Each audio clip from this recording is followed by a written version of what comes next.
Now speak to me, basically. Yeah. Hi, Jamie.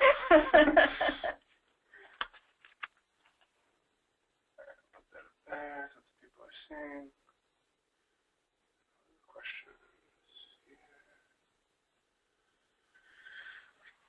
All right. Actually, I have to grab my coffee. You sure you don't want any water? Yeah, I'll have to go to the bathroom. Thank you.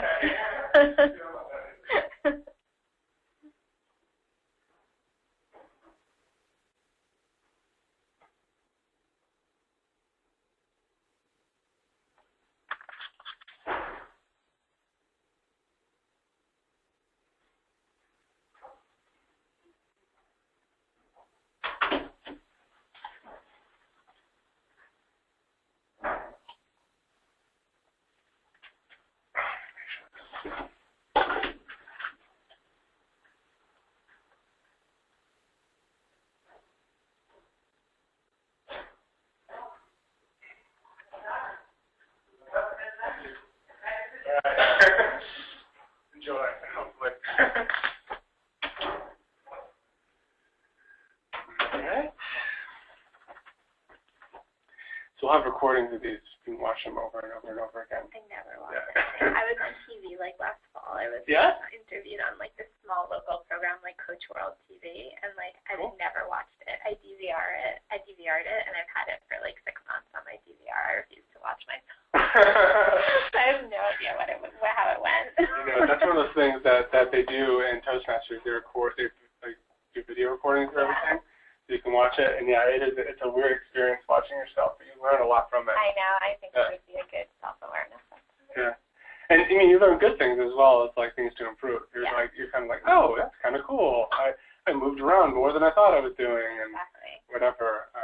Sounded more confident than I thought I was. But then there's other things where you're like, why do I keep doing that thing with my hand? What is that? Yeah. So that's always kind of fun too.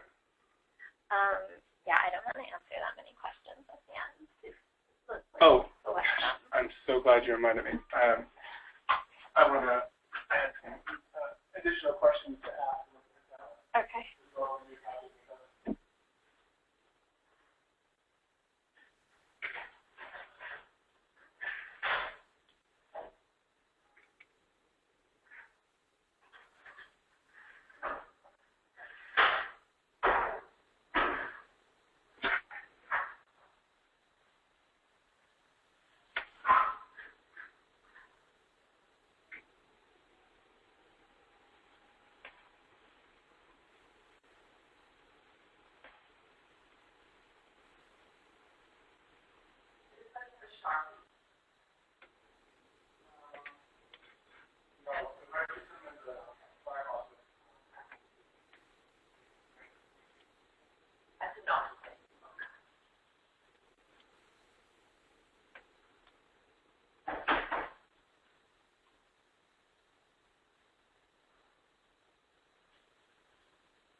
I thought I had written more filler questions, but I have like 2. What are they? Can you think of anything that would be like a softball thing for me you want to answer? What are the questions that come in? I just have like, I need tips for motivating Gen Y millennials. So constant feedback, incremental, not radius, but like promotions and things like that. Any other questions you would want to answer? No? Just period. Well, I'll think of some as well. Yeah. I mean, that are pretty standard kind of stuff. I'm sure there'll be real questions, so it's more about weeding out those, picking them up. All right. So I'm going to go ahead and say hello to everyone. We'll get started in a little bit. Okay.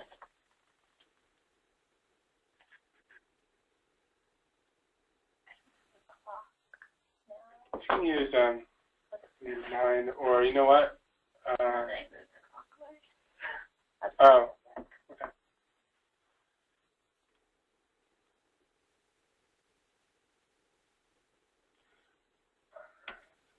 Started.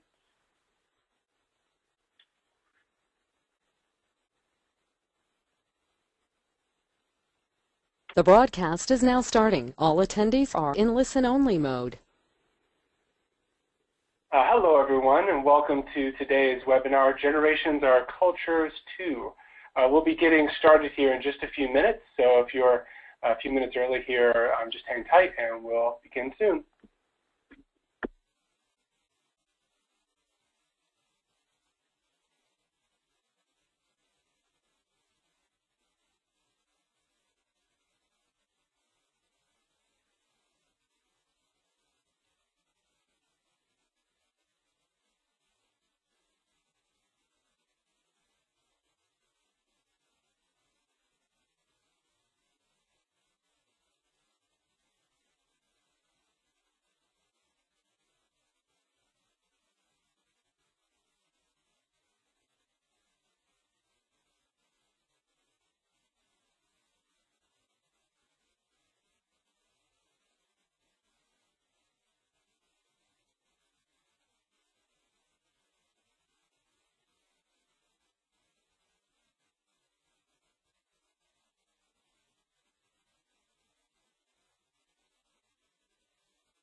Okay, it's 10:30, so we're going to go ahead and get started at 10:30 here on the East Coast, that is.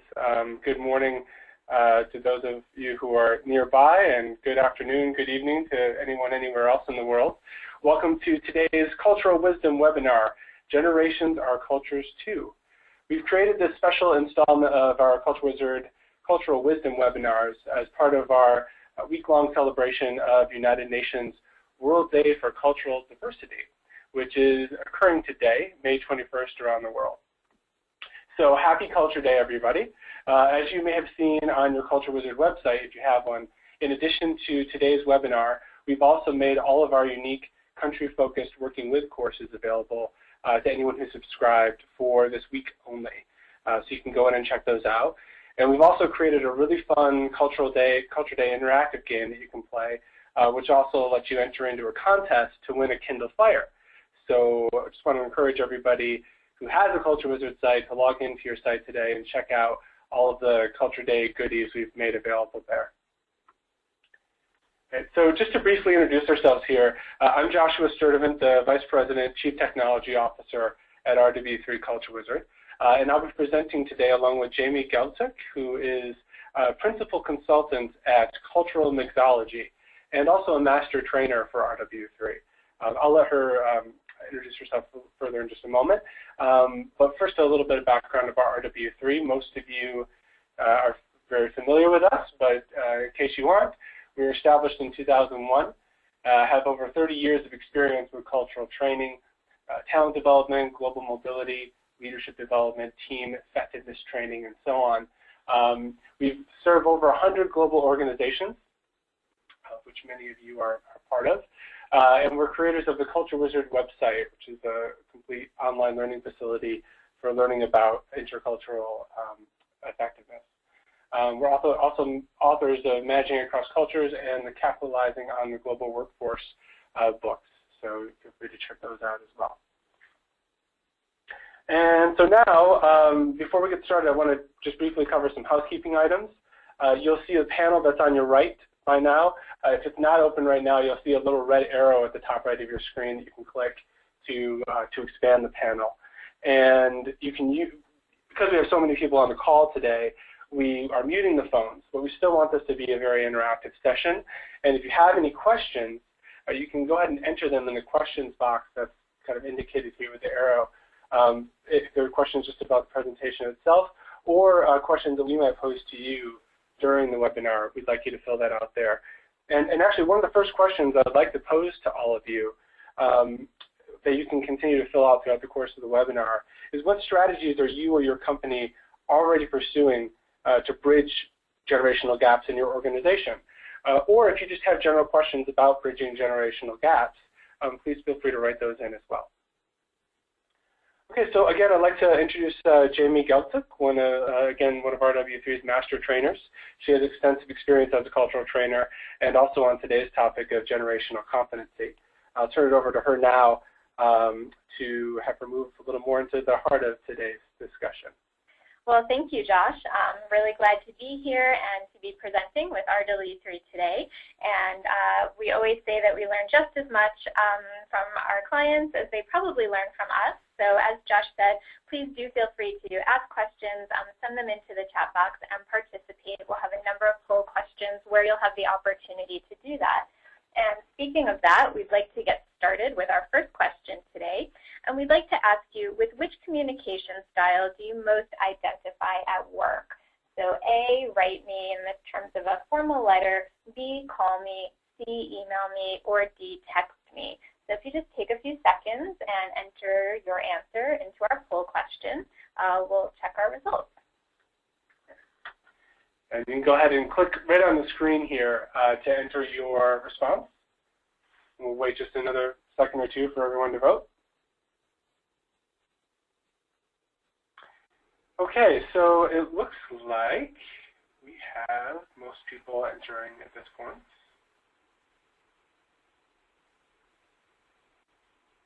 All right, so we have about 60% saying email me, the largest number of respondents. 3% say write me, 26% say call me, and 10% prefer to be reached by text. Okay, very interesting. Thank you for that. And this just serves as one way, really, at looking at how the generations have evolved and some of the different tendencies that we experience in the workplace.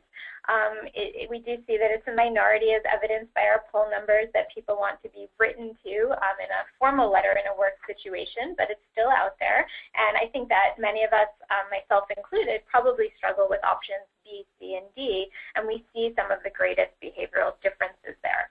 So we'll talk about all of those, and we'll also ask you about your generations too in a little bit.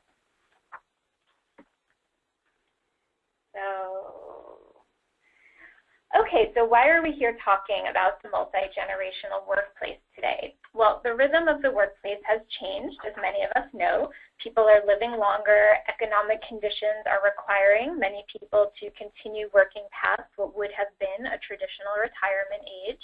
And companies are finding that they have a team that has 4 generations working together. And this means 4 generalized sets of expectations, motivations, attitudes, behaviors, communication styles. And on the receiving end, it's 4 different sets of perceptions and often misperceptions about the people that we're working with. And it's a lot of complexity. And we haven't even considered the upcoming Generation Z, which we'll talk about in a few minutes, or the cultural differences among the matures, baby boomers, Gen Xers, and millennials that make up our current global work environment. So on a daily basis, we continue to wrestle with all of the typical work issues that we've always had: the timelines, quality control, risk management, leadership, cost issues. Yet we also find the need to develop additional leadership competencies.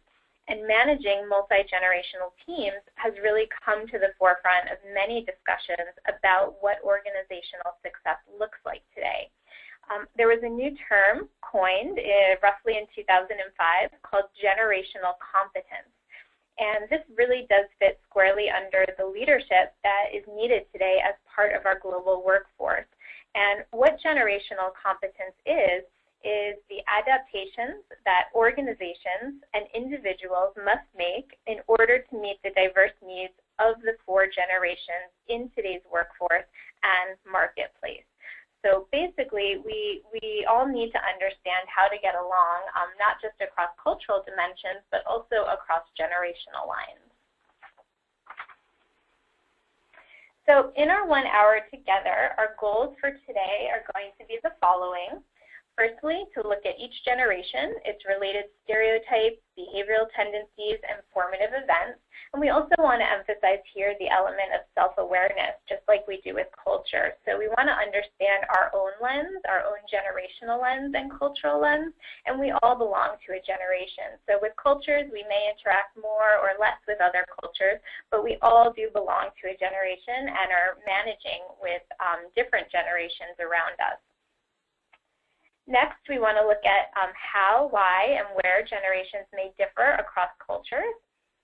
And finally, we want to share experiences and best practices for creating productive cross-generational teams and professional relationships. And this part is particularly important as we would really like others to share too. So we'll have a number of poll questions, as we mentioned, and also other places where we'll ask for participation. And we would be very appreciative if you seize those opportunities to make this session of maximum value for everyone. So in light of the objectives, our webinar is divided into 3 parts. Firstly, we'll take a look at the 5 generational cultures, everything from terminology to statistics to formative events, and we'll note some differences across cultures. Next, we'll look at 3 dimensions of difference, which correspond to the RW3 Culture Wizard dimensions, if you're familiar with those. And we think many of you, if not most of you, are. And we'll see where each generation roughly falls on these behaviors. We'll also look at some common stereotypes that we see and hear about the generations and compare and contrast. And lastly, we'll go over some best practices. We'll ask you to share yours, and then we'll leave a few minutes for questions and answers. So before we get started, we just want to give this disclaimer that what we're talking about today is most people, and that's the same thing that we do with culture. So we're really generalizing for the sake of learning. We'll all know people, or we might be that person that falls under the some people category of the different dimensions or behaviors or attitudes, but for the sake of learning, we do want to focus on the most people part of the bell curve today. And in particular, what we call a cohort effect, and we have a little definition for you here, the effect of being born and raised in a particular time or situation where all other members of your group have similar experiences that make your group unique from other groups. And this applies, just like it does with culture, to generations as well. So let's start with an overview of the 5 generational cultures. And what is a generation? So let's just get on the same page with a basic definition. A generation is a group of individuals born in approximately the same time period who generally share similar behaviors and attitudes. And again, generally, like we just said, we're generalizing for the sake of learning today. We also want to emphasize with generations that people that are born close to a marker year may exhibit tendencies of 2 different generations or identify with both sides of the spectrum. But that being said, each generation is defined not so much by age as by common experiences and key events that happen during their formative years. So what we want to do right now is give you a rundown of the names of the 5 generations that are commonly spoken about. We'll go into detail about each generation on the following slides. And this is also a good place to mention that much of the research around generations and generational differences has actually grown out of the U.S. and been U.S. focused. And since cultural differences are our area of expertise, we also want to include some other terms that you might hear which are used in other countries. This list is by no means exhaustive, so this is also a great opportunity to write into the chat box if you know of some other terms that are used in other countries. So we're going to go through a few now. If we don't hit on them here, it's because we're planning to speak more about them further on in the presentation. So first generation is the mature generation, born roughly 1914 to 1945. And as you see, we noted at the bottom of the screen, exact birth years, they vary slightly depending on the study or the organization doing the reporting. But the mature generation in the U.S. is also known as the traditionalists, the silent generation, the veterans, or in India, the freedom fighters, those who fought for independence from the British Empire.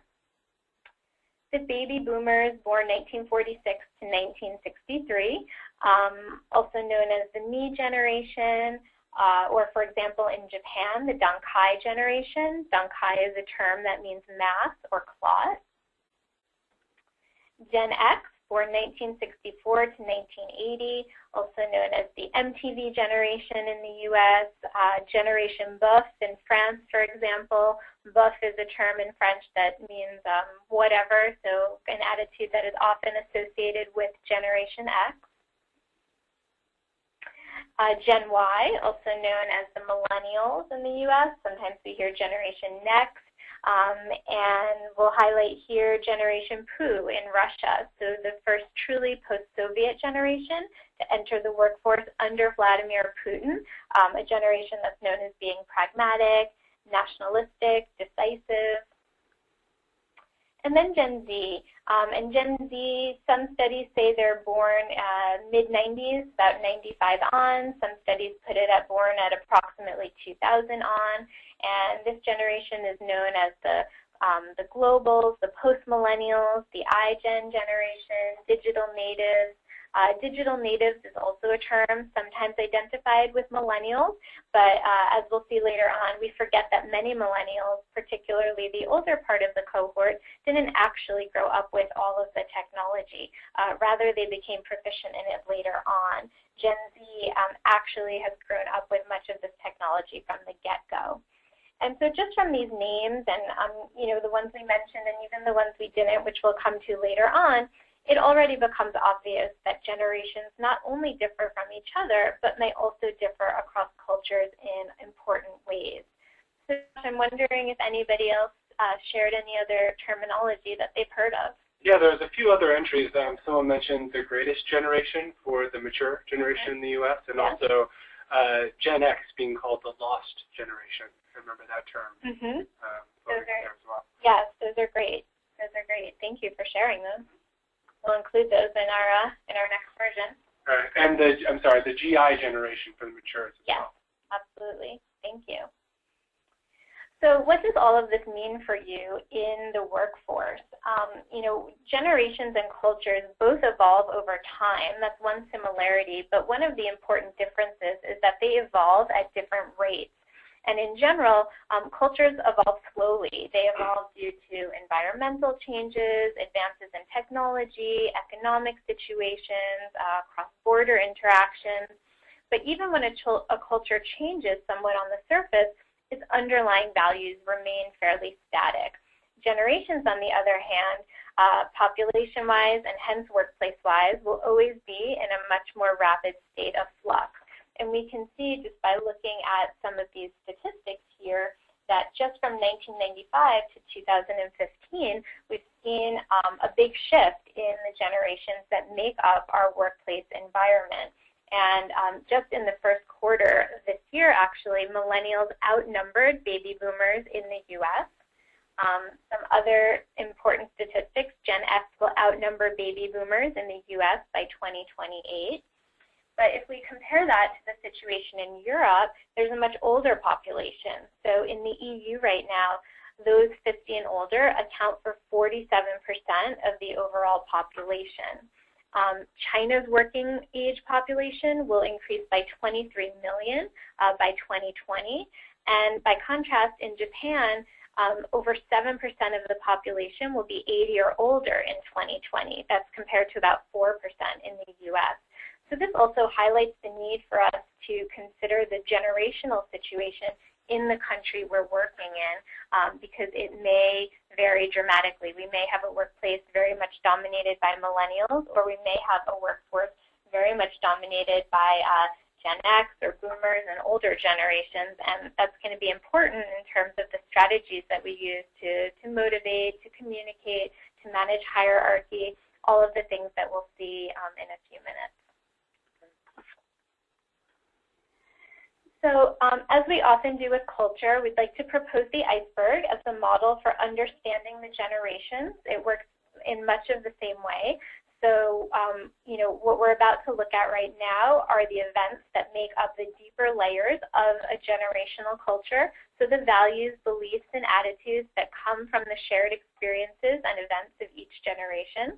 And then in a few minutes, in the second part of our webinar, what we'll do is we'll look at, some of the visible behaviors along 3 different cultural dimensions and some of the perceptions and stereotypes that many of us experience day to day.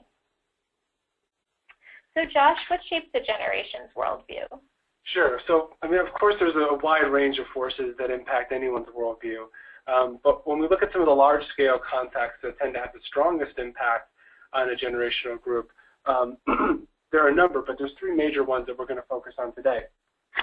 There's the political and economic context that a generation experiences, and also the impact of communication technologies on a generation as well.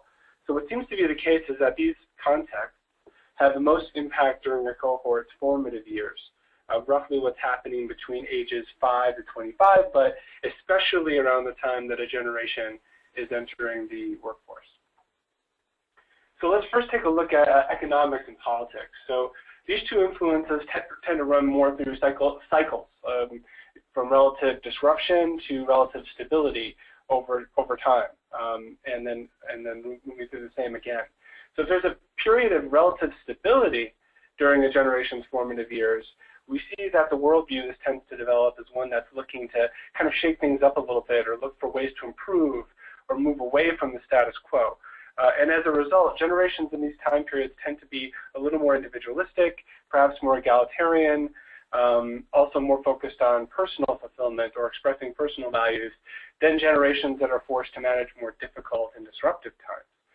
So in the U.S., you can see examples of this in the baby boom generation. In India, perhaps in the millennial generation there. So generations that are coming of age during more disruptive times tend to be more focused on working as a group. Civic engagement and work as a duty is a more of a motivating force than personal fulfillment. And they also tend to be more deferential to authority, more formal relative to other generations in their national culture. So again, this is all relative within a national culture. And in general, they're looking for more structure and stability to manage their environment. So the mature generation in the U.S. and to some extent the Gen Y generation in the U.S. Both share some subtle characteristics based on coming up during relatively disruptive periods. And then the last impact or force that we want to talk about is technological change. So I think most of us are intuitively aware of how technology changes over time, and particularly communications technology or media, and the expectations we have for the ways in which we connect to each other, to our societies, and to the world as well. And what we see in this shift is that it cuts across cultures, so that, for example, generally speaking, you'll find that millennials in India, Kenya, the US, elsewhere, will have some commonalities in their expectations and their approach to doing business. And that'll overlay the strong national cultural characteristics that we teach and that are already in play. And the same goes for each generation that grew up with similar technologies, matures, baby boomers, etc. And primarily, there are two trends with these changes. It's a move, as you see on the slide here, from a more centralized mass communication technology paradigm to something that's more decentralized, personalized services on the other hand. And then you also see a move from slower, more location-bound communication to something that's much more global and instantaneous, where you can have people chiming in on Twitter to support or show unhappiness with an event that's happening around the world on the other side of the globe. So that's something that's really having an impact on how people expect to interact with each other and with the rest of the world. So another thing I want to mention too is that people who are growing up in this age of instant communication are also more tolerant of risk and mistakes compared to older generations in the same culture. It's so much easier to make mistakes when you're operating at high speed, but also easier to recover and move on to the next thing. You also will find that generations that grew up with the older technologies prefer more formal, context-rich communication. Feedback that might cover longer activities like an annual review, as opposed to like actionable corrective feedback over a shorter term. So those are things to keep in mind when you think about the impact of technological change. So I'd like to pass it back down to Jamie to review some specific generations across cultures. Thanks, Josh. So what we want to do now is just look briefly at each generation and some of the formative events, and we have a feeling that many of you are familiar with this, so we're going to keep this part of our webinar rather brief so we can get into the dimensions later on. And as we go through this now, what we're really doing is setting the foundation. So think about those underneath parts of the iceberg, the deepest layers of the iceberg, the events and shared experiences that really form our values, attitudes, and ultimately the behaviors that we see in the workplace, just like happens with culture. So the mature generation, the oldest of the 4 generations now in the workplace, some of these people experienced the Great Depression. Most of them learned about it from their parents.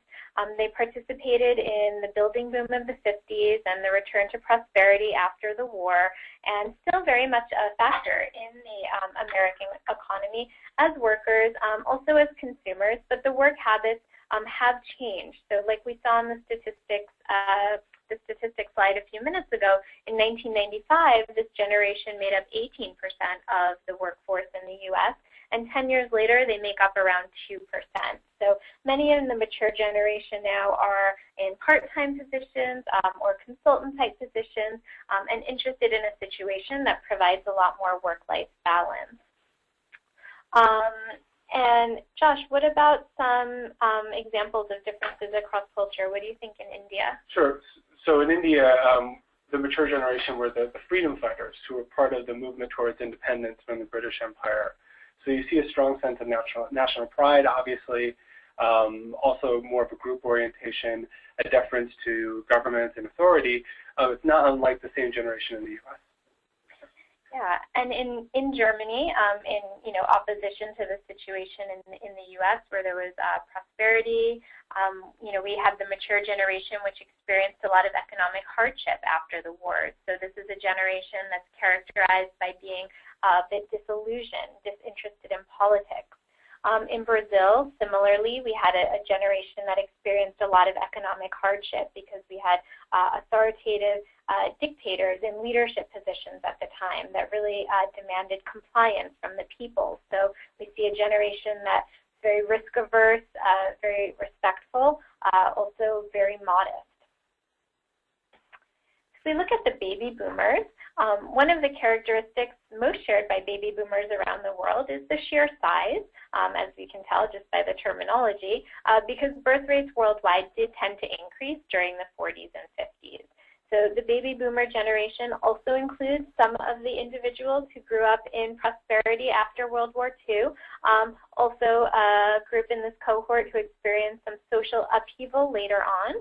So increased political involvement, including in the civil rights movement, Woodstock, Vietnam. This generation had a big focus on change and idealism, a lot of experimentation in the 60s and 70s, and as young adults very much questioned authority. This generation also enjoyed unprecedented employment and educational opportunities in many countries. They really saw themselves as individuals who could make a difference in the world. They expected a better life in their parents. In the U.S., they grew up on the notion of the American dream, and they really went after this dream and wanted visible markers of their success when achieving it. This is a generation that also experienced divorce at a higher rate than previous generations, said to have the highest divorce rate and second marriages in history, much of this due to the emphasis on work and a lack of work-life balance, as we'll see in a few minutes when we come to those dimensions. And we also here see some differences in what was going on across cultures. So Josh, what about China? Sure. In China, it's interesting. We have the post-50, post-1950, or post-60, born after 1960 generations that roughly coincide with the baby boomers. And in contrast to what was happening in the U.S., in China we had a lot of turmoil during the Cultural Revolution. And so these generations tend to be much more conscious and unquestioning of authority, and are even, by Chinese standards, much more concerned with at least showing consensus and a group orientation. Thank you. In Saudi Arabia, this was a generation that experienced a booming oil economy. So a generation that was very grateful to those that were in authority. They saw a great expansion of wealth, very proud of their country's progress at the time. And in Russia, former Soviet Union, education really became a key differentiator at this time. So if you were among the best and brightest, you advanced under the communist system, and the opposite was true if you weren't. So we see a generation that was competitive and also very patriotic. And Gen X covers the time from the early 60s, so first human in space, first man on the moon, to the start of personal computing. I'm a Gen Xer, Josh is too, so I always laugh when I see this picture of this computer, which I remember having growing up. As far as life events, fall of communism, fall of the Berlin Wall, Challenger space shuttle accident in the 80s, also Desert Storm.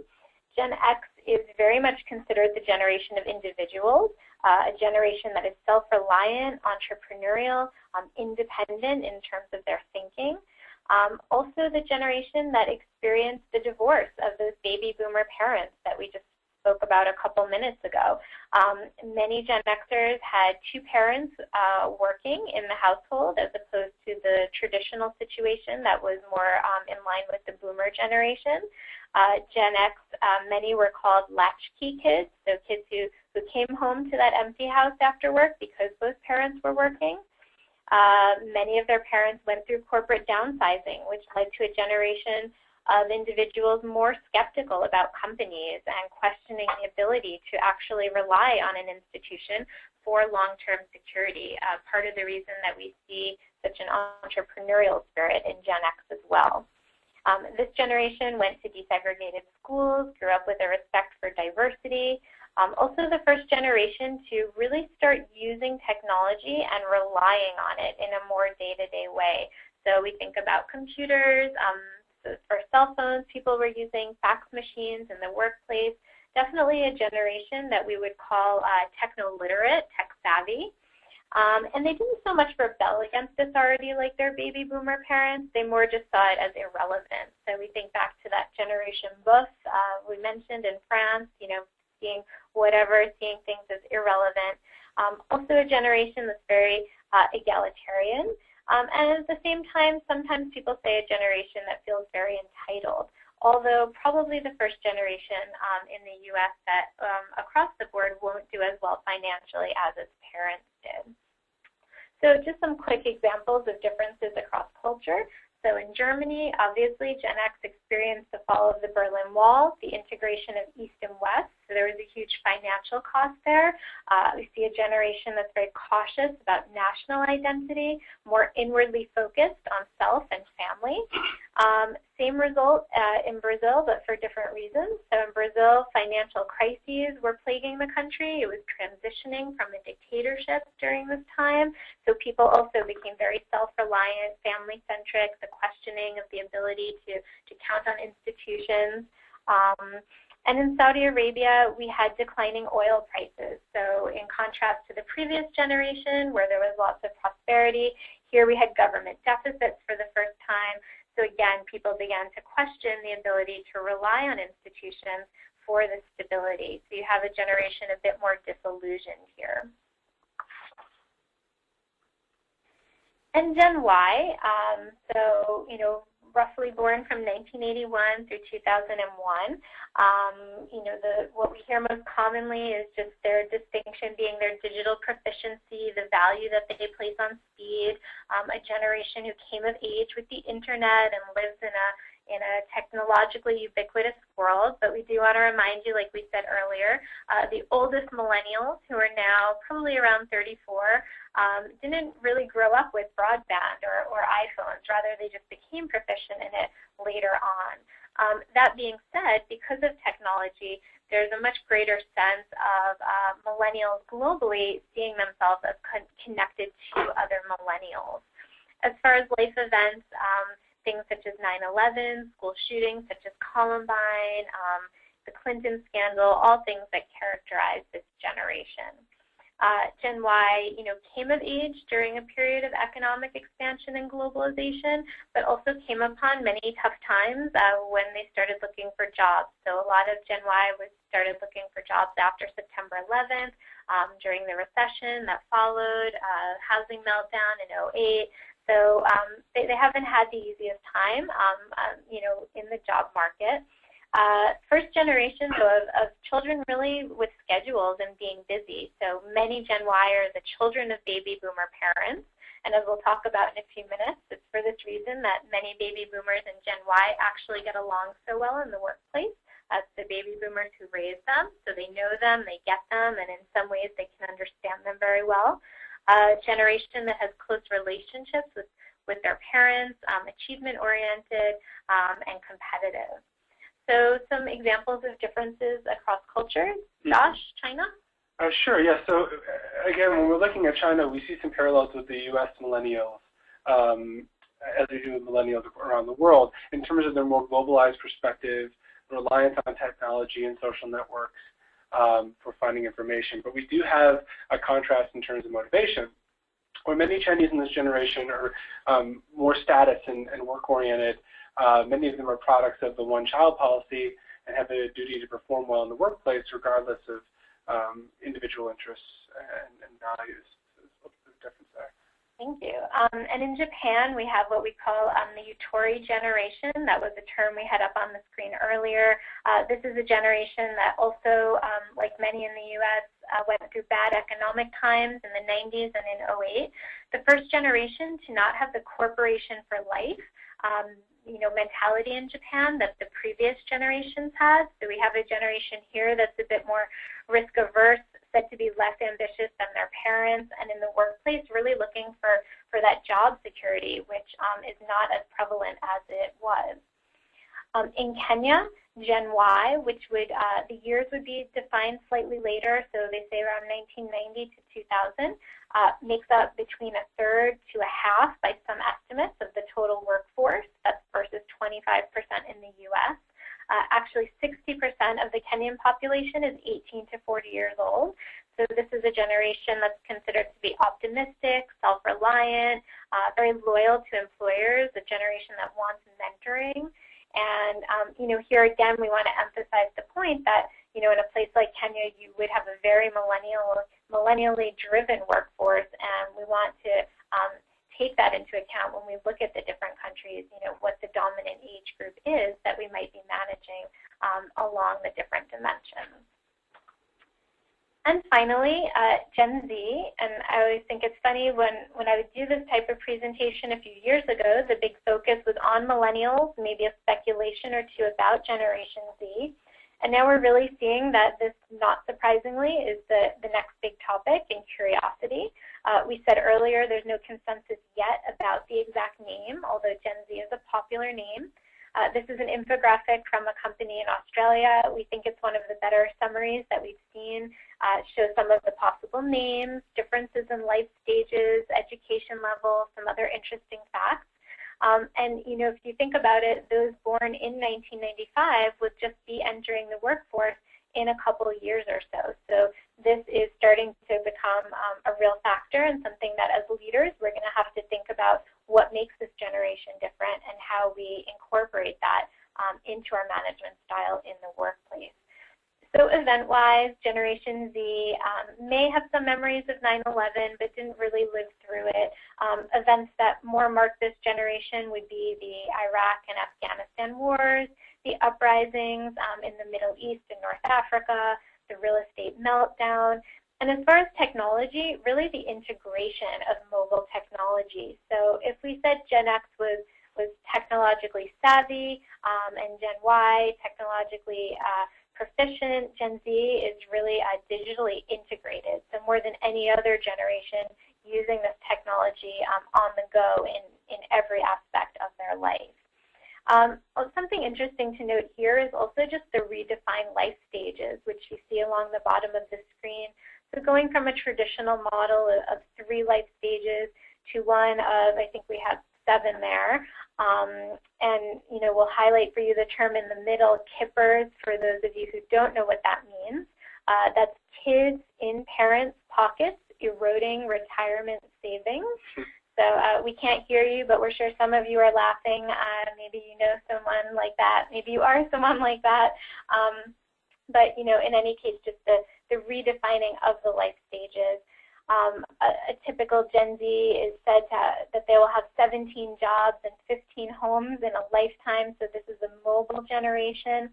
And also some differences as Generation Z comes of age. They're being compared to Gen Y, and they're saying that Gen Z, they're growing up in a healthier economy than Gen Y, but they've kind of learned some of the lessons by looking at the previous generation. So they're more realistic instead of optimistic as Gen Y was. More entrepreneurial. They have access to greater networks from a younger age. Smaller is better, saving for college, so just, a bit more of a base in reality. Also a very diverse generation, common to be a mix of ethnicities, so it will be interesting to see, but Gen Z will be entering the workforce, so we have to get ready.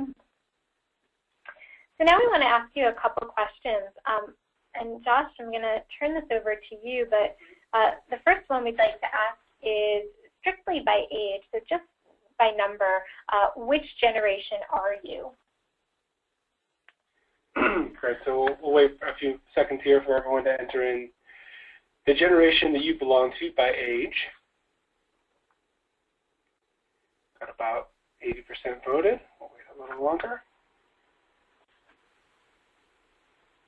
You can go ahead and click right on the screen there to enter your response.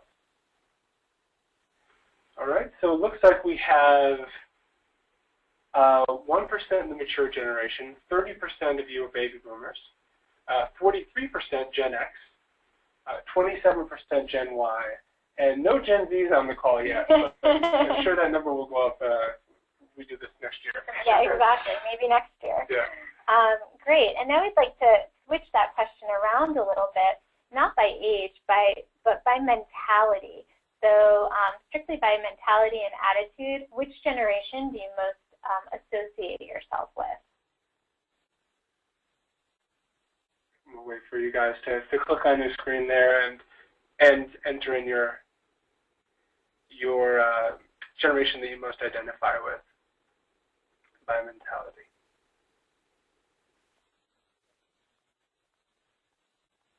Interesting responses. We'll go ahead and share those now. So now we have, again, the 1% mature, 19% who identify as baby boomers, 42%, so more people identifying as Gen X, 34% Gen Y, and 4% who are see themselves as identifying with Gen Z. That is really interesting. Yeah. And I think that also serves as just as an important reminder for us, that age is just a number, and when we are managing across the generations, we don't want to just put people in boxes and stereotypes strictly based on age. We really want to look at the behaviors and what might drive people, as individuals in terms of their preferences. And we're going to look at what some of the typical preferences are. But this is, I'm just looking at the results compared to the average workforce that we saw from the statistics earlier. And we line up in terms of mature and baby boomer. We have some more Gen X on the call, so 43% versus 34% in the workforce. And a few less Gen Y, 27% on the call versus the average of 34% in the workforce. But as we share best practices later, I think this will be great because we have an audience that really mirrors what our workplace looks like today. Okay, so let's move on to slides to 3 dimensions of difference, which correspond to 3 of the RW3 Culture Wizard dimensions. And really what we're doing here is proposing a new way of thinking about generations using the cultural model that many of us are already familiar with. So, we just want to highlight here that similar to culture, the generation gap is largely a result of miscommunication and misunderstanding. And the more we can understand and communicate effectively and get behind how people manage hierarchy, motivate and communicate generationally as well as culturally, the better that we can function as high-performing teams and organizations. So let's start with hierarchy. And what we've done here, if we think about the bottom part of this iceberg, again, just like with culture, we went through just a few minutes ago some of the values, assumptions, and events for each generation. Now we're going to look at some of the behaviors that we see at the waterline and also some of the stereotypes that we put on top. So, and again, this piece is important for self-awareness. So we can think about whether these stereotypes apply to us or how we think about another generation. And we also have a question we want you to start thinking about. And the question for hierarchy is, what are your best practices for situations where baby boomers are being managed by younger generations? So think about that as we go through this dimension. And with hierarchy, the question is really just like with culture. How does the team interact with its leaders in situations of crisis or conflict? How much clarity about roles and responsibilities do we need to work together effectively? How do subordinates engage with each other, share opinions? And, loyalty and respect, they're a common denominator for matures and Gen Y, although we see this demonstrated in different ways. So matures tend to be more loyal to institutions and respect authority. This authority often comes from seniority and tenure, as we saw a generation that grew up during a wartime. And with matures, one of the strategies is really to prepare to spend more time in discussions, really prepare to listen well, recognize their experience, be prepared to learn. So, you know, we see one of the stereotypes there, I'm the authority.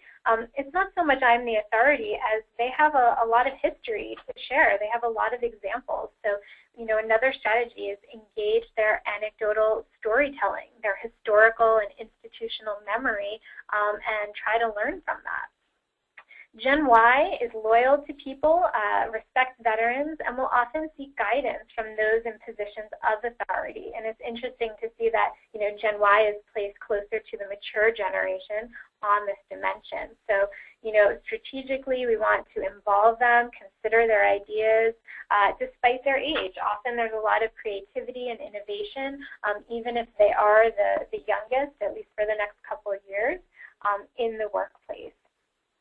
Baby boomers, they champion teamwork and equity, but also think rules can be challenged. So, you know, we talked about some of that anti-authority mentality that they grew up with. So with baby boomers, it's not that they're self-important, but they want to clarify, they want to know the reasons behind any change. So be ready to clarify those reasons for them. Encourage them to be a mentor to newer employees in the organization and share some of that knowledge.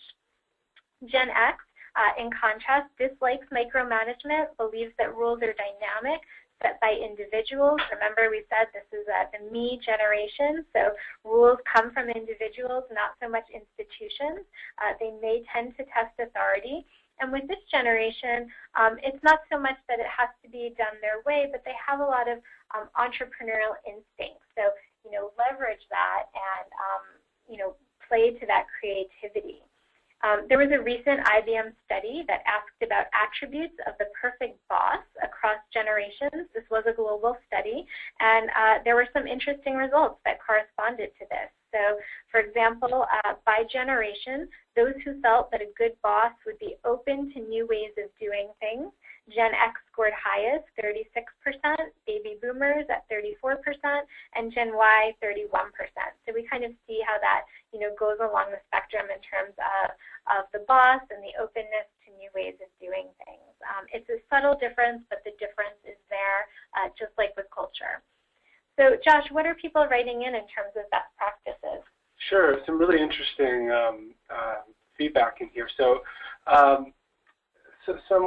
someone said that they encourage open communication and inclusion and try not to draw too many lines, and make sure that the younger managers who are working with baby boomers are respectful and open to new ideas, and be seen as actively, and that's something we teach as well, to be seen as actively soliciting feedback and ideas from the people that they're managing, and to handle criticism gently, especially with the baby boom generation. That's an important thing, to be respectful. So there's also a few others that said something about, it was actually a question as to how authoritarian or hierarchical we anticipate Gen Z to be. I don't know if you have any thoughts on that, Jamie. Yeah, well, with Gen Z, they say that they're very open communicators, also much more in the face-to-face communication. And if you think about it, Gen Z, many of them have more of their parents that are Gen Xers. So in that sense, a bit more egalitarian. All right. Okay. So we'll move on to motivation. And same model that we have here. And so the question here is what's important in terms of appreciation and rewards. We already know baby boomers and matures both consider work a high priority. Baby boomers coined the term workaholic, so concerned with the number of hours devoted to projects, sometimes regardless of productivity.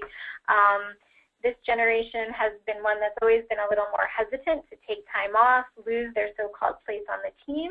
So the result for many has been an imbalance between work and family. So, you know, rewards and recognition that motivate baby boomers often take the form of financial, public appreciation, or recognition for a job well done. So some strategies that think about here, different types of perks, whether it's travel, expense accounts, but help them be recognized. So, in front of the company, reward them for a job well done on a project, for the number of hours, really show that you're valuing the time that they've put in. Matures, typically a generation of punching the clock, putting in hours to get the jobs done, but like we said earlier, at this stage, they've kind of moved into the place of enjoying more flex time, appreciating more flexible schedules, and we want to honor their work with something symbolic. So, those more traditional artifacts of achievement and of their tenure with an organization. Gen X, typified by desire to control and set their career path, their personal ambitions, work time, workplace. They like things on their terms. So they're getting paid to get a job done, but they also want to have time for other areas of their life. And a lot of this is a rebellion against those baby boomer parents who never quite found this balance. So much more of a work-to-live mentality. They'll sacrifice the balance when necessary, but not as a general rule. So when we're thinking about motivating Gen X, we want to think of strategies that really provide options and the ability to control their professional development path, let them work on their own. We want to recognize and reward what they do based on the results, not necessarily the hours put in or the years put in at a company. Gen Y, on the other hand, driven by a strong need for work-life balance, benefits that can enable a gratifying career and a life, including personal development and community involvement. So it's not just that they're entitled, that they think they can do everything and anything that their parents told them they could, but they really want to integrate all of these aspects. So, we need to recognize that their desire to have this change, provide them with a lot of options also for new experiences, for varied paths, and also take an interest not just in understanding what professionally motivates them, but what personally motivates them as well.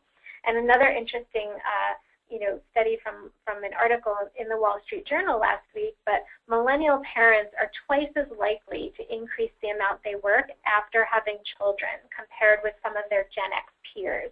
So, this basically suggests that many Gen Ys, younger workers, don't feel the need to necessarily choose between one or the other. They're looking to integrate all of that. Any best practices, maybe quickly, just for motivating millennials? Not a best practice. There was a question about do you find Gen Y as job jumpers if they don't advance in their jobs? And I think that's something that you hear a lot about, that you addressed a little bit. And I think it's really important. It is a problem. Retention is an issue. And the key thing with Gen Y that you kind of touched on was that it's not just about giving a title, although that can be helpful to kind of see these micro promotions, but also to make sure that people are being given opportunities to feel like they're adding value, that they're advancing themselves personally as well in their job environment. Yeah, and really that they have options, and that a company makes them aware of what those options are. I always think language is very powerful as a speaker of many languages, so we can categorize them as job jumpers, or we can also think that they continually seek out new experiences. And so as a company, we can think about, are we providing enough options for those experiences in order to retain them? So communication, our last to mention here. And, the questions here are, what are appropriate ways for team members to express themselves? How much background information do we need to share? In what format do we need to share information? As Matures grew up in a pre-computing age where communications took place in person, by memo, maybe by rotary phone, they really mastered interpersonal skills. They value in-person communications. So we want to leverage this. We want to leverage their ability to communicate face-to-face with clients, to clarify situations, identify risks, and we also want to think about choosing a form of communication that may be more contextual, so maybe face-to-face or phone when possible instead of electronic. Baby boomers also believe FaceTime is important. They tend to like to follow up in writing. So, baby boomers, the workaholic generation in general, they expect more of a lot of things, more follow-up, more documentation, organization. We also want to say that we don't want to underestimate their technological abilities. Just because a generation has a preference for a certain way of communication doesn't mean they can't manage another way. Gen X and Gen Y both place less value on FaceTime. So Gen X seeks open communication, not very into hierarchy and status. Again, a techno-literate generation. Use email primarily, keep messages direct and concise, give and request regular feedback. And Gen Y, more of that anytime, anywhere communication. Described often as very techno-proficient, connected 24/7. So communication will often be most effective via short messages in real time. So we're thinking text, Twitter, email, although email for some Gen Y has even become passé at this point. And we also want to leverage their ability to work in teams, to be networkers, and really to easily relate to different cultures.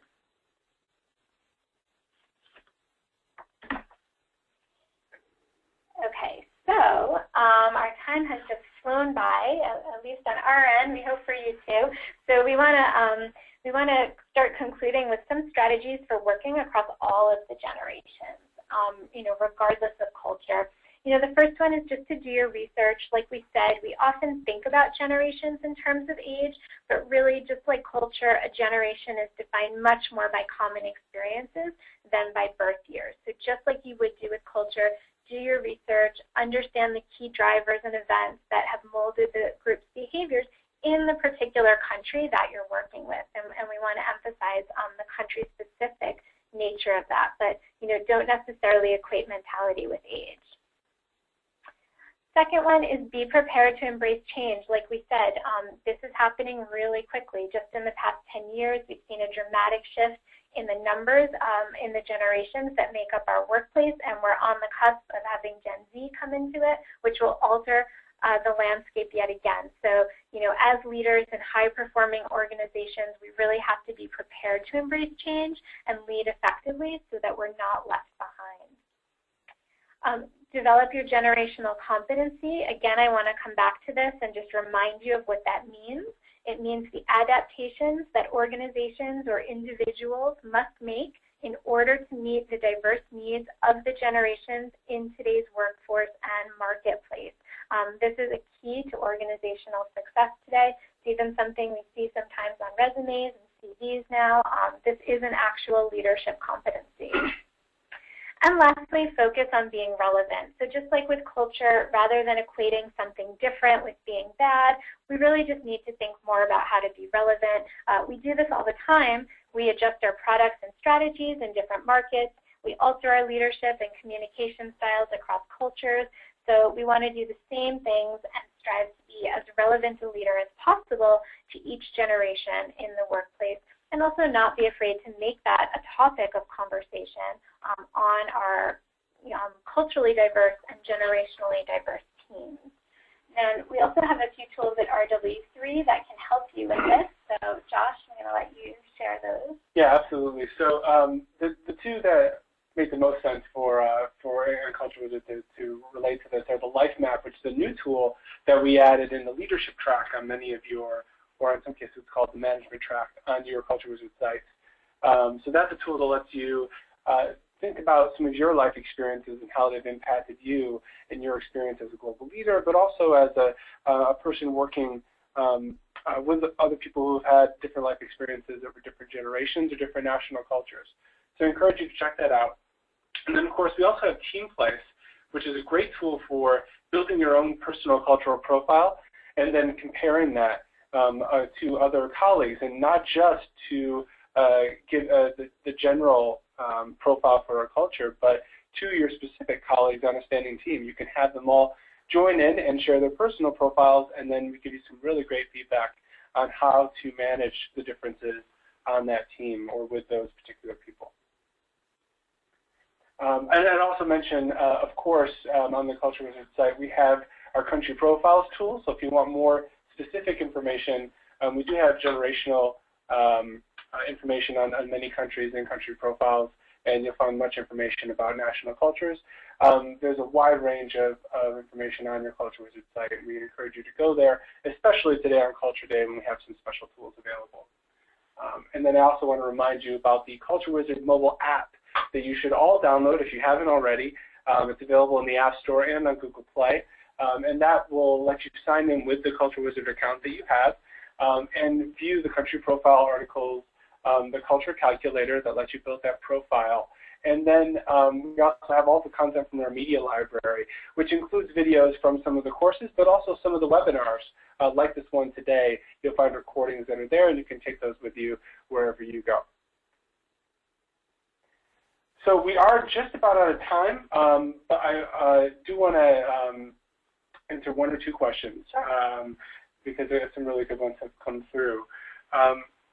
And I'd like to start with one that I think is just a point to make, really. Someone said that email and text communication work really well, but this isn't really just, sometimes only one or two questions get answered. Doesn't it also help to have a phone call sometimes or follow-up questions, regardless of the context? Sure, absolutely. And sometimes those are helpful means for getting those quick answers, and then it can be helpful to put that in writing in a longer email or have a phone conversation after to clarify. Yeah, that is one of the limitations sometimes with technology. Right. They all have their different characteristics. And just a technical question, someone asked about where they can find the link to Culture Day. When you sign into your site, you'll find that there's either a banner that comes up when you first sign in, or it'll be at the top of the screen. There's also a little banner you can click on to get to the Culture Day page. Yeah, and we do also want to leave you with some references and recommended readings for more information on some of the generations across cultures, so you can find some more information on these topics. Absolutely, and you can also feel free to write us directly if you have some particular questions we may be able to help you with. And so just want to wrap up by thanking everyone again, and especially to you, Jamie. Thank you so much for the valuable insights that you've been providing for us, and it's been really fascinating going over this, and hopefully you all have found that to be the case as well. Thanks again, and again, happy Culture Day to you. We'll see you on the next webinar. Take care.